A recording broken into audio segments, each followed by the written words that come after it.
이 시간 잠잠히 하나님만 바라라 라는 제목으로 말씀 나누겠습니다. 말씀 나눌 때 이 시간이 여러분들에게 귀한 은혜의 시간이 되기를 축복합니다. 여러분들은 성격이 급한 편인가요? 아니면 차분한 편인가요? 급해요? 네, 이렇게 급한 사람이 있을 것입니다. 근데 성격이 급하면 차분하지 못해서 실수할 때가 있죠.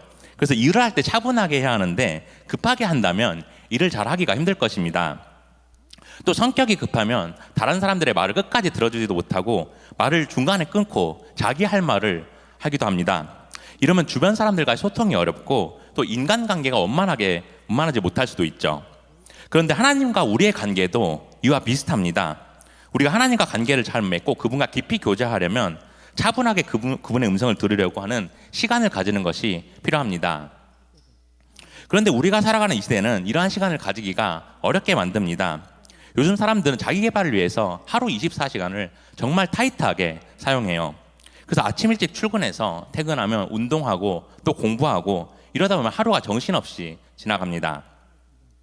이렇게 하루를 꽉 채워서 보내다 보니 혼자 잠잠하게 조용한 시간을 보내기가 힘들죠. 그런데 크리스찬인 우리는 하나님과 조용한 시간을 갖는 것이 꼭 필요합니다. 저는 신학을 공부하기 전에 주로 레슨과 연주를 하고 또 그 외의 시간은 자유롭게 사용했습니다. 그래서 일정이 없을 때면 혼자 조용히 보내는 시간이 많았어요. 그래서 주로 혼자 있을 때 책을 읽거나 운동을 했는데 이렇게 부지런하게 시간을 잘 관리하지 않으면 게을러지고 나태해지기가 쉬웠습니다. 직장인들이야 반강제적으로 아침에 출근해야 하니까 그렇지 않겠지만 하루 시간을 온전히 사용하는 것을 제 의지로 해야 했습니다. 그러다 보니 연주가 없고 레슨이 없을 때는 하루 24시간을 계획성 있게 잘 사용하고 또 하루 중에 조용하게 말씀을 읽고 기도하는 시간이 꼭 필요했어요. 안 그러면 시간이 많으니 점점 나태해지면서 드라마나 유튜브를 보면서 무의미한 시간을 보냈습니다. 그래서 혼자 있는 시간을 잘 활용하면서 하나님과 조용히 교제하는 시간을 가지는 것이 꼭 필요했어요. 그런데 여러분들도 이럴 때가 있을 거라고 생각합니다. 내게 주어진 시간을 잘 활용하면서 그 시간의 일부분을 구별해서 잠잠히 하나님을 바라보는 시간이 필요합니다. 그리고 예수님도 이렇게 고독하게 하나님과 시간을 보내시면서 우리에게 모범이 되어주셨어요. 그래서 마태복음 4장을 보면 예수님이 공생의 사역을 시작하시기 전에 광야에서 40일 동안 홀로 기도하신 장면이 나옵니다. 또 예수님은 예루살렘에 올라가실 때면 예루살렘 성전의 바로 옆에 있는 겟세마네 동산에 올라가셔서 간절히 기도하셨어요. 또 누가복음 6장 12절을 보면 예수님이 12제자를 선택하시기 전에 산에 올라가서 밤새도록 홀로 기도하셨다고 나옵니다. 또 마가복음 1장 35절에서도 예수님이 해가 밝기 전에 새벽에 일어나셔서 한적한 곳에서 혼자 기도하셨다고 나오고 있어요. 이렇게 예수님은 혼자서 고독하게 기도하는 시간을 보내셨고 또 새벽 시도 시간에도 하나님께 기도하면서 시간을 잘 활용하셨습니다. 이렇게 최선을 다해서 하나님과 깊은 관계를 유지하셨기에 하나님이 원하시는 일을 이 땅에서 이룰 수 있었던 거죠. 그래서 십자가에서 하나님이 주신 사명을 모두 이루시고 하늘나라도 승천하셨는데 이것은 하나님과 단둘이 조용하게 보내신 시간들 덕분이었습니다. 그렇게 우리도 잠잠하게 하나님만을 바라보는 시간이 필요합니다. 역사적으로 유명한 수학자이자 철학자였던 파스칼은 기독교인이었는데 그는 이런 말을 남겼어요. 인간의 모든 불행은 한 가지 사실에서 비롯된다. 그것은 방 안에 조용히 있을 줄 모르기 때문이다. 이렇게 파스칼은 아무것도 하지 않고 가만히 있는 시간이 반드시 필요하다고 말했습니다. 그래서 우리가 하던 일을 모두 멈추고 또 주변 사람들과의 소통을 잠시 멈추고 고독한 시간을 가져야 합니다. 그렇게 말씀을 묵상하고 조용히 기도하는 영적인 시간을 가져야 하는 거죠. 이렇게 하나님과 단둘이 있을 때 하나님이 나를 향해 하시는 미세한 소리를 들을 수가 있습니다. 그리고 이렇게 고독하게 하나님만을 바라봐야 하는 사실을 오늘 보면 시편 62장에서 말하고 있습니다. 시편 62편은 다윗이 쓴 찬양시인데 1절 앞에 가로 안에 포제를 보면 인도자를 따라 여두둔의 법칙에 따라 부르는 노래 이렇게 써져 있습니다. 여두둔은 예배를 인도하기 위해서 다윗이 세운 성가대 지도자였는데 그렇게 이 찬양시는 여두둔의 지혜에 맞춰서 예배 때 불렀던 노래임을 알 수 있습니다. 그런데 이 찬양시의 가사를 이렇게 시작하고 있어요. 우리 본문 1절 상반절만 보겠습니다. 나의 영혼이 잠잠히 하나님만 바라며. 다윗은 이렇게 노래를 시작하는데 5절을 보면 나의 영혼아 잠잠히 하나님만 바라라 이렇게 한 번 더 반복하고 있어요. 그래서 자신이 고독하게 하나님만 바라본다고 말하면서 하나님과 홀로 교제하는 시간을 가진다고 말합니다. 그리고 다윗은 시편 62편에서 오직이라는 뜻을 가진 히브리어 아크라는 단어를 6번이나 반복해서 썼어요. 그렇게 오직 하나님만이 자신의 모든 것이라고 고백하면서 하나님을 절대적으로 신뢰하는 모습을 보여줍니다. 그리고 히브리어 단어 아크는 확실히라는 뜻도 가지고 있어서 확실히 하나님을 신뢰한다고 말한 거죠. 이렇게 다윗이 오직 하나님만 잠잠히 바라본 것처럼 우리 역시도 바쁜 삶 가운데서도 4시간 중에 일부를 하나님을 바라보면서 교제하는 시간이 필요합니다.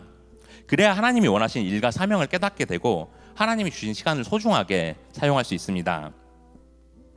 그러므로 잠잠히 하나님만을 바라보는 이 시간을 가질 때 하나님이 우리에게 어떤 일을 행하시는지 살펴보면 좋겠습니다. 그래서 다윗이 하나님만 의지하고 신뢰한다고 믿음으로 고백한 것처럼 믿음으로 잠잠히 하나님만을 바라보며 나아가는 여러분들이 되기를 축복합니다. 첫째로 잠잠히 하나님만 바랄 때 하나님은 나의 보호자가 되십니다. 오늘 본문의 저자인 다윗은 하나님께 어떤 사람이었죠? 네, 다윗은 하나님께 누구보다 사랑을 많이 받았고 또 하나님의 은혜와 복을 누렸던 사람입니다. 그래서 유대인이 가장 사랑하는 인물이 바로 다윗이고 또 이스라엘의 국기만 봐도 위아래 파란 줄이 있고 그 가운데 다윗의 별이 파란색으로 그려져 있죠. 그런데 이렇게 모두가 사랑하기에 삶이 형통해 보였던 다윗도 일생 동안 수많은 역경과 고난이 있었습니다. 그 중에 가장 대표적인 것이 사울이 그를 죽이려고 한 일이죠.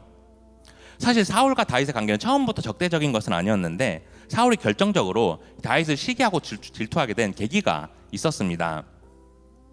우리 사무엘상 18장 7절 보겠습니다. 여인들이 뛰놀며 노래하여 이르되 사울이 죽인 자는 천천히요 다윗은 만만이로다 한지라.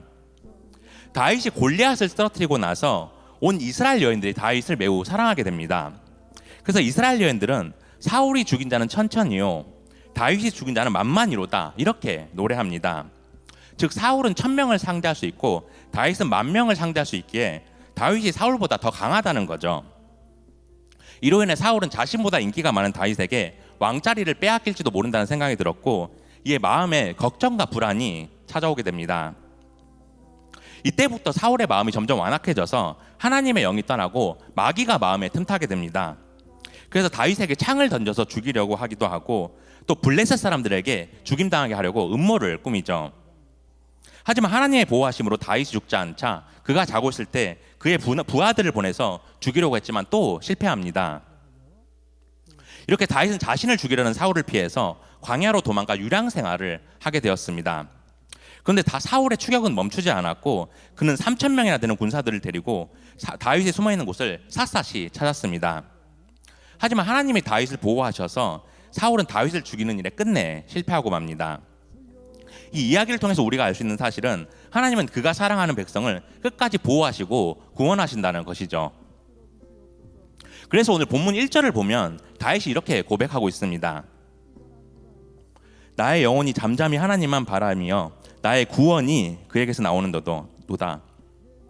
다윗은 자신이 심하게 힘들어서 흔들렸던 그때를 상상하면서 자신이 잠잠히 하나님만 기다린다고 고백합니다.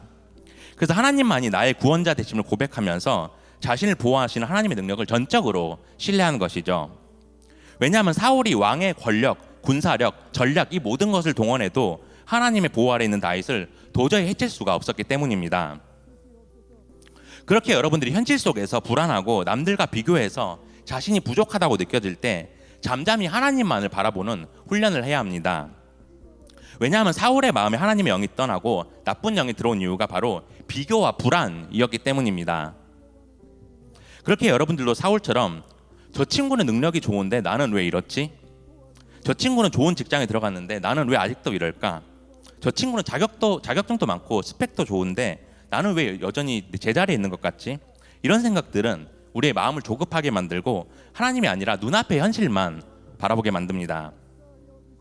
그래서 다윗은 이보다 훨씬 더 긴급한 죽음의 상황 속에서도 또 두려운 마음 속에서도 잠잠히 하나님만을 바라보았습니다. 이렇게 우리가 현실 앞에서 두렵고 불안할 때 말씀과 기도로 잠잠한 시간을 가져야 합니다. 그럴 때 하나님께서 나를 향해 보여주는 하나님의 뜻을 발견하게 되는 거죠.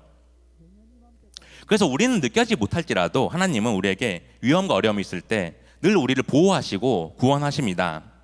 그래서 당장에는 문제가 해결되지 않는 것처럼 보여도 하나님은 보이지 않는 곳에서 우리를 붙들고 계세요. 그렇게 우리가 해야 할 일은 단 하나, 잠잠히 하나님만을 신뢰하면서 그분의 보호하심을 믿는 것입니다. 그래서 시편 62편 2절을 보면 다윗이 이렇게 고백하고 있어요. 오직 그만이 나의 반석이시요 나의 구원이시요 나의 요새이시니 내가 크게 흔들리지 아니하리로다. 다윗은 하나님만이 나의 반석이시요 나의 요새이시라고 고백합니다. 여기서 반석은 큰 바위를 말하죠. 보통 전쟁이 일어나면 군인들이 총을 피하기 위해서 어디로 숨죠? 네, 보통 참호를 파거나 또 방어벽 뒤에 몸을 숨기게 되죠. 다윗 시대에는 높은 바위나 동굴이 바로 그런 역할을 했습니다. 실제로 다윗은 사울과 그의 3,000명의 군사를 피해서 엔게디 강야의 깊은 동굴에 숨어 있었어요. 그 어두운 동굴 바위 뒤에 몸을 숨기면서 그는 하나님의 진정한 반석이심을 경험했던 것입니다. 또 다윗은 하나님을 요새라고 고백하는데 요새의 원어 의미를 보면 안전한 높은 곳, 성벽을 말하고 있어요.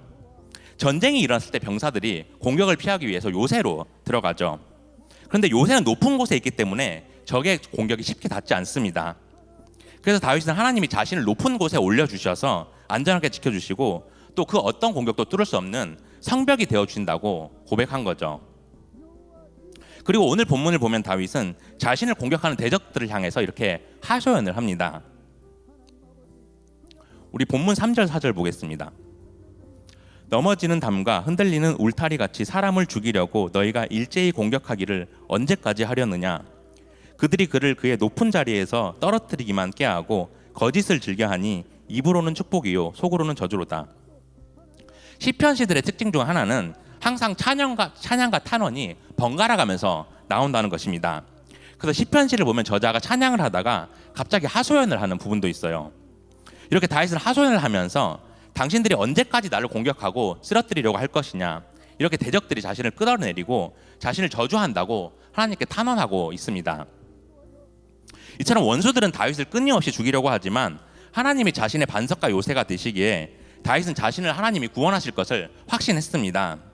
그래서 2절에서 다윗은 하나님이 나의 바위와 성벽이 되시기에 대적의 공격에도 나는 흔들리지 않는다.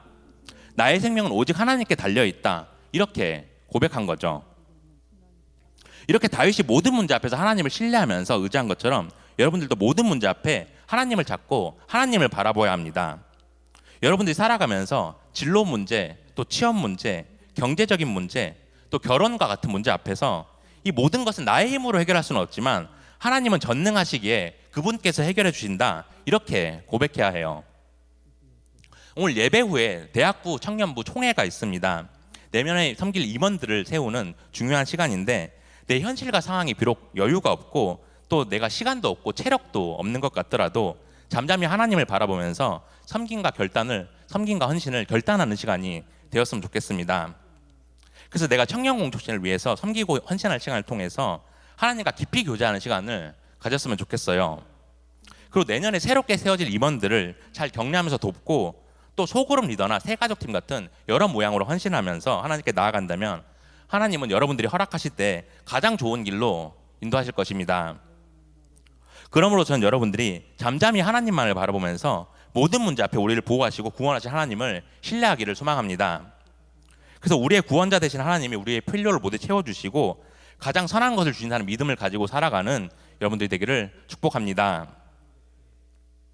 둘째로 잠잠히 하나님만 바랄 때 하나님은 나의 소망이 되십니다. 사무엘상 21장을 보면 다윗이 사울을 피하다가 블레셋에 있는 가드라는 도시로 가게 되는 장면이 나옵니다. 그런데 가드의 아기스 왕은 그의 부하들에게 이스라엘에서 다윗이 왔다는 소식을 들어요. 다윗은 이 사실을 알게 된 아기스 왕이 자신을 죽일 바가 두려워서 미친 척을 하게 됩니다. 그래서 괜히 문을 막 긁기도 하고 또 침을 질질 흘리기도 했는데 이를 본 다윗을 아기스 왕이 미쳤다고 하면서 그곳에도 쫓아내게 됩니다. 그래서 다윗은 가드를 떠나서 가드와 베들레헴 사이에는 아둘람 동굴로 피신하게 되는데 사무엘상 22장 1절 2절을 보면 이렇게 말하고 있어요. 그러므로 다윗이 그곳을 떠나 아둘람 굴로 도망하매 그의 형제와 아버지의 온 집이 듣고 그리로 내려가서 그에게 이르렀고 환난당한 모든 자와 빚진 모든 자와 마음이 원통한 자가 다 그에게로 모였고 그는 그들의 우두머리가 되었는데 그와 함께 한 자가 400명 가량이었더라. 다윗이 아둘람 동굴로 피신하자 이스라엘에서 그의 가족들과 많은 사람들이 그 소식을 듣고 몰려옵니다. 그래서 어려움을 당한 사람과 빚진 사람, 또 억울함을 가진 사람들이 몰려왔다고 하고 있어요. 그렇게 모인 사람들이 400명 정도나 되었는데 다윗은 그들의 지도자가 됩니다. 그런데 근래에 고고학자들이 가드의 남동쪽 14km 정도 되는 지점에 400명 정도가 살기 적합한 동굴을 발견했다고 합니다. 그래서 다윗이 400명의 사람들과 그곳에서 살았던 것이 증명되었는데 그들은 그곳에서 아둘람 공동체를 형성했어요. 그리고 400명이면 전쟁을 할 수 있는 규모였기 때문에 다윗은 그들에게 무기 사용법을 가르치고 훈련시킵니다. 그리고 오합지졸이었던 그들이 훗날 다윗이 왕이 되었을 때 장군이 되고 또 다윗의 400용사가 되어서 주요 인물들로 활약하게 되죠. 이처럼 다윗은 아둘람 동굴에서 잠잠히 하나님만을 바라보면서 장차 자신을 이스라엘 왕으로 세워주실 하나님의 비전을 바라보면서 소망을 가졌습니다. 이 사실을 알고 우리가 본문 5절을 보면 이렇게 말하고 있습니다. 나의 영혼아 잠잠히 하나님만 바라라. 무릇 나의 소망이 그로부터 나오는도다. 다윗은 자신의 소망이 오직 하나님이라고 고백합니다. 그래서 하나님이 자신을 구원하셨고 이제는 자신의 소망이 되신다고 말하면서 구원에서 희망으로 발전하고 있습니다. 사울왕의 위협으로부터 자신을 구원하셨고 이제 아둘람 동굴에서 이스라엘의 왕이 될 준비를 하면서 앞으로 희망이 있다고 고백한 거죠. 그리고 다윗은 7절을 보면 이렇게 고백합니다. 나의 구원과 영광이 하나님께 있으며 내 힘의 반석과 피난처도 하나님께 있도다. 다윗은 하나님을 바위와 피난처로 부르면서 자신의 확신을 고백합니다. 그래서 하나님이 자신을 구원하셨고 바위와 피난처가 되신다고 말해요. 이렇게 앞으로의 삶에 소망을 두시고 힘이 되실 하나님을 확신하고 있는 것입니다. 이후 다윗은 이스라엘 왕이 되고 아둘람 동굴에서 훈련받은 400명의 용사들은 자신의 든든한 조력자가 됩니다. 어두운 동굴 속에서 근심과 걱정이 있었지만 그곳에서 잠잠히 하나님만을 바라보면서 희망을 가졌고 아둘람 동굴은 다윗이 왕이 되기 위한 준비 기간을 가진 소망의 장소가 되었던 거죠. 그렇게 우리가 살아가면서 어떠한 상황 속에서도 하나님께 소망을 두어야 합니다. 우리가 어두운 터널을 지나는 것과 같은 시간이 있어도 그 시간은 하나님이 나를 훈련시키는 아둘람 동굴에서 보내는 시간이에요. 그래서 그 상황에 불편하고 좌절하는 것보다 그 시간이 나를 훈련시키기 위한 시간임을 알아야 합니다. 다윗과 400명의 용사들이 아둘람 동굴에서 훈련받아서 다윗 왕국을 세울 수 있었던 것처럼 하나님이 우리를 사용하시기 위해서 훈련하시면서 하나님께 소망을 두도록 하시는 거예요. 하지만 우리가 종종 하나님께 소망을 두는 것이 아니라 당장 나의 성공, 또 스펙, 또 좋은 자리 같은 눈에 보이는 것만 소망을 둘 때가 있습니다. 그리고 이런 것들이 내 인생에서 가장 좋은 것이고 희망이 있는 것이라고 생각하죠. 하지만 이런 것들은 영원한 것이 아니기에 우리가 영원하신 하나님께 소망을 두면서 살아가야 합니다. 저는 고향이 대구지만 대구에 살았던 적은 없었는데 유학을 마치고 대구로 자리 잡게 되었습니다. 그런데 제가 학교도 대구 출신이 아니고 또 지인도 없어서 저를 이끌어줄 사람이 없었어요. 제가 클래식 음악을 전공했기 때문에 이 길로 계속 가려면 교수가 되든지 아니면 오케스트라에 들어가든지 둘 중에 하나였는데 교수가 되기는 어려워서 시립교향악단에 들어가려고 했습니다. 그리고 저는 유학을 갔다 오면 유명한 오케스트라에 잘 들어가서 멋있게 연주하면서 살 줄 알았어요. 그렇게 오디션을 계속해서 보았는데 경쟁률이 너무 세서 오디션을 볼 때마다 번번이 계속 떨어졌습니다. 보통 오디션을 보면 3달 이상 준비하면서 밥만 먹고 연습만 하는데 과제곡 분량이 많아서 하루 종일 연습하다 보니 몸이 혹사당하고 그렇게 죽어라 해도 매번 오디션에 떨어지니까 그때마다 몸도 마음도 너무 아팠어요. 그런데 이렇게 힘들게 오디션을 보고 떨어지면 좌절하면서 하나님께 기도했던 것이 제가 하나님께 소망을 두게 만들었습니다. 아마 인생이 제가 원하는 대로 순탄하게 잘 풀렸다면 하나님께 소망을 가질 수 있었을까요? 저도 잘 모르겠어요. 다윗도 실패하면서 하나님께 소망을 두었던 것처럼 저도 실패를 통해서 하나님께 소망을 두게 되었습니다. 그렇게 끊임없이 더 낮아지고 겸손하게 하시면서 하나님만 의지하면서 살아가게 하셨습니다.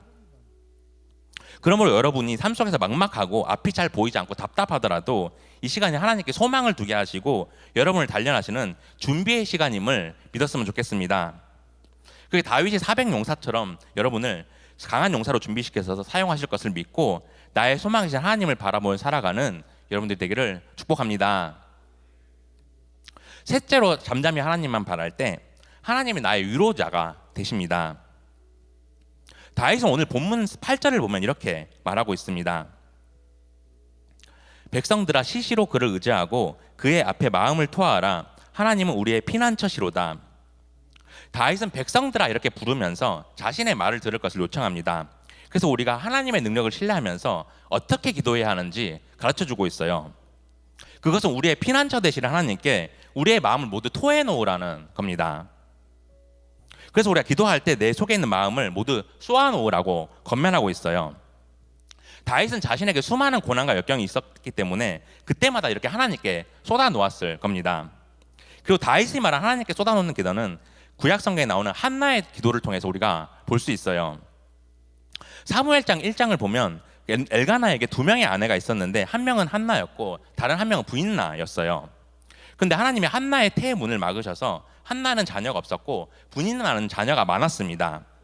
근데 이 점을 이용해서 브닌나가 한나를 계속해서 괴롭히고 힘들게 했어요. 그래서 사무엘상 1장 6절을 보면 브닌나가 한나를 몹시 도발해서 그녀를 분노하게 만들었다고 나옵니다. 그렇게 브닌나는 매년 절기 때마다 가족들이 모두 모이면 한나에게 넌 하나님께 인정받지 못한 쓸모없는 여자야 이렇게 말하면서 그녀의 가슴에 비수를 꽂았어요. 이에 한나는 슬픔이 극에 달해서 먹지도 않고 울기만 했습니다. 그래서 한나는 너무 힘든 마음에 하나님께 자신의 마음을 모두 쏟아 놓았는데 사무엘상 1장 15절을 보면 한나가 여호와 앞에 마음을 쏟아 놓았다 이렇게 말하고 있어요. 이렇게 한나는 하나님께 자신의 고통을 모두 솔직히 쏟아 놓았고 이 일은 한나가 하나님께 나아가게 하는 통로가 됩니다. 그렇게 아이를 낳지 못하는 서러움 그리고 분인나에게 당하는 서러움을 하나님께 솔직히 쏟아내면서 위로하시는 하나님을 의지했어요. 이처럼 우리가 고민이 있을 때는 하나님께 쏟아놓아야 합니다. 여러분들이 청년 시기를 지나면서 수많은 고민들이 있죠. 그렇게 마음이 무너질 때 하나님께 모두 쏟아놓을 때 하나님이 우리의 위로자가 되십니다. 그런데 이렇게 하나님께 쏟아놓지 않고 하나님을 의지하지 않으면 세상의 것을 의지하게 될 수도 있습니다. 요즘 금융치료라고 하죠. 마음이 힘들면 백화점에 가서 카드 한도 내에서 물건을 마구 사면서 스트레스를 풀기도 하고 또 힘들 때 그 순간을 모면하기 위해서 탈출구를 찾으면서 힘든 마음을 위로합니다. 이렇게 사람들은 마음속 깊이 자리 잡고 있는 재성으로 인해서 인스턴트식 위로를 의지합니다. 그래서 성적으로 문란한 것에 빠지기도 하고 또 파티나 음주에 의존하면서 스트레스를 감정적으로 풀죠. 하지만 이런 것들은 일시적인 뿐 마음속 깊이 위로가 될 수는 없습니다. 그렇게 우리가 하나님보다 먼저 찾는 것이 있으면 그것은 가짜 피난처입니다. 이것은 순간적으로는 위로가 되고 달콤할 수도 있지만 그것이 우리의 문제를 결코 해결할 수는 없어요. 우리 안에 있는 고민과 마음을 하나님께 기도하면서 토해 놓아야지만 하나님이 우리를 위로하시고 우리를 회복시키십니다. 그리고 한나가 자신의 마음을 모두 쏟아 놓으면서 하나님만 바라보는 시간을 가졌던 결과가 어떻게 되었을까요? 네, 불임이었던 한나가 하나님의 은혜로 아이를 가지게 되었는데 그 아이가 바로 이스라엘의 선지자이자 제사장이었던 사무엘이었습니다. 사무엘은 이스라엘의 첫 번째 왕 사울에게 기름을 부었고 사울이 죽고 나서 다윗을 왕으로 세운 인물이죠. 이렇게 한나가 하나님께 눈물을 흘리면서 마음을 쏟아놓은 기도가 이스라엘의 역사를 바꾼 씨앗이 되었습니다. 그렇게 우리의 모든 고민과 문제들을 우리의 위로자 되시는 하나님께 쏟아내야 합니다. 세상에 그 누구도 그 무엇도 우리의 창조주신 하나님을 대신할 수가 없습니다. 우리는 피조물이기에 창조주를 떠나서는 마음이 불안하고 걱정과 근심이 찾아옵니다. 그렇게 여러분의 삶의 모든 문제와 내가 하고 있는 일을 위해서 하나님께 시시때때로 기도해야 하는 거죠. 저는 어떤 문제가 있을 때 걱정하는 것보다 기도하려고 많이 했습니다. 그래서 차 안에서 기도하기도 하고 또 길 가다가 기도하기도 하고 씻으면서 기도하기도 하고 또 업무를 보다가 잠깐 기도실에 가서 기도하기도 하고 근데 그렇게 기도하면 하나님께서 반드시 동행하시는 것을 경험했습니다. 그래서 불가능해 보였던 일도 가능하게 하셨고 또 타이밍이 절묘하게 맞아서 일이 잘 풀리게 하는 하나님의 섭리를 느낄 수 있었어요. 그렇게 우리가 하나님께 마음을 쏟아내면서 기도할 수 있다는 사실에 감사하면서 우리의 기도를 들으실 하나님과 반드시 동행하는 삶을 살아야 합니다. 그러므로 여러분들이 항상 위로자 되신 하나님을 가장 우선순위로 들고 살아가기를 소망합니다. 그래서 우리를 자녀로 삼아주신 하나님께, 하나님 아버지께 필요한 것이 있을 때 솔직하게 마음을 쏟아놓으면서 구했으면 좋겠습니다. 그럴 때 하나님께서 모든 필요를 채워주시고 가장 선한 길로 인도해 주시는 여러분들이 되기를 축복합니다. 이제 말씀을 맺겠습니다. 사랑하는 청년 공동체 여러분, 우리가 살아가는 이 시대는 정말 빠르게 변하고 있죠. 유행은 금방 바뀌고 새로운 것들은 금방 나오고 사람들은 늘 경쟁과 비교 앞에 서 있기에 우리의 마음은 끊임없이 흔들립니다. 그래서 내가 지금 잘하고 있는 걸까? 이 길이 맞는 걸까? 이런 고민을 하면서 끊임없이 흔들리게 됩니다. 그런데 다윗은 우리가 잠잠히 하나님만을 바랄 때 하나님이 우리의 반석과 요새가 되시기에 흔들리지 않을 수 있다고 고백합니다. 그렇게 우리가 흔들리지 않기 위해 하나님의 뜻하심과 인도하심을 구해야 해요. 잠언 16장 9절에서는 사람이 자기의 길을 계획해도 그 걸음을 인도하시는 이는 여호와 하나님이시다 이렇게 말합니다. 그렇게 우리에게 하나님이 우리에게 삶 속에 걱정되고 불안한 마음이 있을 때 하나님께 우리가 나만 바라보아라, 너의 모든 것은 너가 만드는 것이 아니라 내가 만들어가는 것이다 이렇게 우리에게 말씀해 주신 것입니다. 그렇게 우리의 길을 인도하시는 하나님만을 잠잠히 바라볼 때 우리의 마음이 채워지고 또 우리의 생각이 정리되고 불안한 감정들이 회복되고 다시 앞으로 나아갈 수 있는 힘이 생깁니다. 이렇게 우리가 하나님의 계획에 모든 것을 내려놓고 맡길 때 그 속에서 하나님이 일하십니다. 그러므로 우리가 세상에서 말하는 것이 아니라 하나님의 음성을 듣는 삶을 살아가기를 소망합니다. 그래서 오직 하나님께 소망을 두고 우리를 보호하시고 위로하시는 하나님만을 바라보며 살아가는 여러분들이 되기를 예수 그리스도의 이름으로 축복합니다.